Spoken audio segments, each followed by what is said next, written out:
ബലാത്സംഗ കേസിൽ Mukesh, Idavela Babu, advocate VS. Chandrasekharan എന്നിവരുടെ മുൻകൂർ ജാമ്യാപേക്ഷകളിൽ ഉത്തരവ് അല്പസമയത്തിനകം. എറണാകുളം പ്രിൻസിപ്പൽ സെഷൻസ് കോടതിയാണ് ഹർജികളിൽ ഉത്തരവ് പറയുക. ആലുവ സ്വദേശിനിയായ നടിയുടെ പരാതിയിലെടുത്ത കേസുകളിലാണ് മുൻകൂർ ജാമ്യ ഹർജികൾ.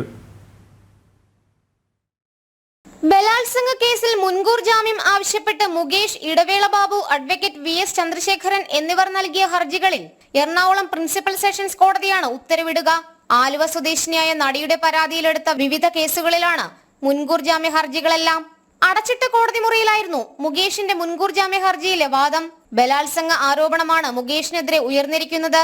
കൃത്യമായ അന്വേഷണം വേണം, അതിനാൽ മുൻകൂർ ജാമ്യം നൽകരുതെന്നും കസ്റ്റഡിയിലെടുത്തുള്ള ചോദ്യം ചെയ്യൽ അനിവാര്യമെന്നും പോലീസ് സെഷൻസ് കോടതിയെ അറിയിച്ചിരുന്നു.